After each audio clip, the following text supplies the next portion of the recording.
Hello everyone, আসসালামু আলাইকুম ওয়া রাহমাতুল্লাহি ওয়া বারাকাতুহু। কেমন আছেন সবাই? আশা করছি কাছে এবং দূরে, দেশ এবং দেশের বাইরে যে যেখান থেকে বসে আমার এই ভিডিওটি দেখছেন সবাই আল্লাহর রহমতে ভালো আছেন। আলহামদুলিল্লাহ, আমরাও ভালো আছি। দীর্ঘ 1 মাস পরে আরেকটা ব্লগ ভিডিও নিয়ে চলে এসেছি। রমজানের পরে গরমের যে প্রভাব পড়েছে সেটা কারো অজানা নয়। তার ফাঁকে ফাঁকে মেহমান আসছিল, আর শাওয়াল মাসের 6 রোজাগুলো শেষ করেছি। এখন সামনে ছেলে মেয়েদের পরীক্ষার প্রস্তুতি চলতেছে। বাইরে তেমন কোথাও ঘুরতে যাওয়া হয়নি গরমের কারণে। আলহামদুলিল্লাহ, 2 দিন স্বস্তির বৃষ্টি হচ্ছে। গত 1 মাস ধরে যে গরমের কষ্ট পেয়েছি, বৃষ্টি হওয়ায় সবার মন প্রশান্তিতে ভরে উঠেছে। ঈদের কয়েকদিন পরে আমাদের বাসায় আমার বড় আফু, ভাগ্নিরা, ভাগ্নির জামাই, ছেলে মেয়ে ওরা সবাই আসছিল। তো ওদের জন্য সাধ্যের মধ্যে যা যা ছিল আমি সব রান্না করেছি। তার রান্নার সব ভিডিও আমি একটু একটু করে শুট করে একটা ব্লগ ভিডিও রেডি করেছি।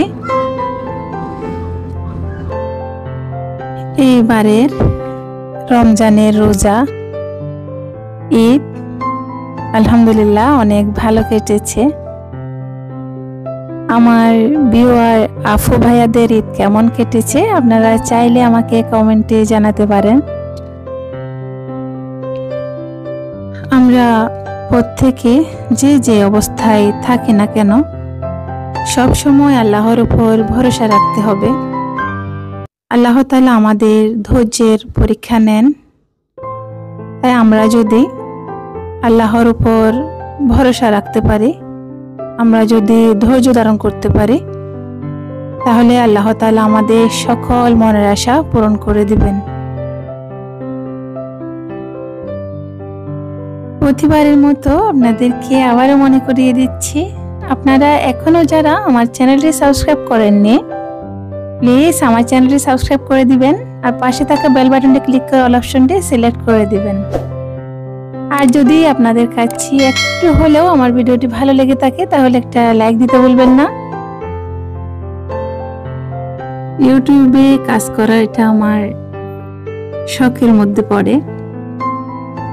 গত 1 মাস আমার ব্লগ ভিডিও করা হয়নি, মনে হচ্ছিল অনেক দিন হয়ে গিয়েছে, তো ভালো লাগছিল না।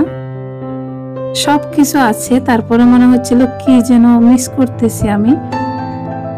তারপরে ভাবলাম একটা ভিডিও করা আছে, ওই ভিডিওটা আমি ভয়েস দিয়ে আপলোড করে দিই।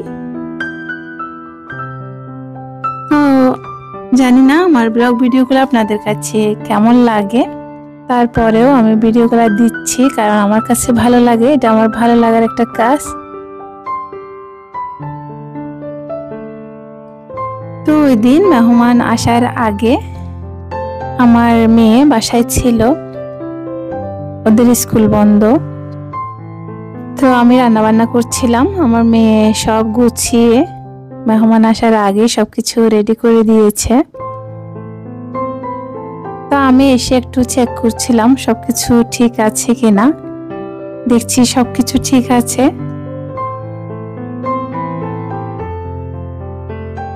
মেহমান আসা কার কাছে কেমন লাগে আমি জানি না, তবে আমার কাছে অনেক ভালো লাগে। রুমি রোমানের বাবাও সেম আমার মতোই। উনি যদি শুনেন যে মেহমান আসবে, এক কথায় বলেন যে ঠিক আছে আসো, সমস্যা নেই, কি লাগবে শুধু সেটা আমাকে জিজ্ঞেস করে ঘরের জন্য, মেহমানদের জন্য কি লাগবে।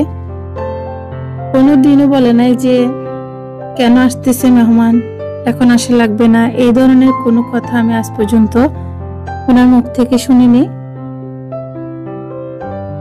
আপনারা সবাই ওনার জন্য দোয়া করবেন, আল্লাহ যেন ওনাকে নেক হায়াত দান করেন।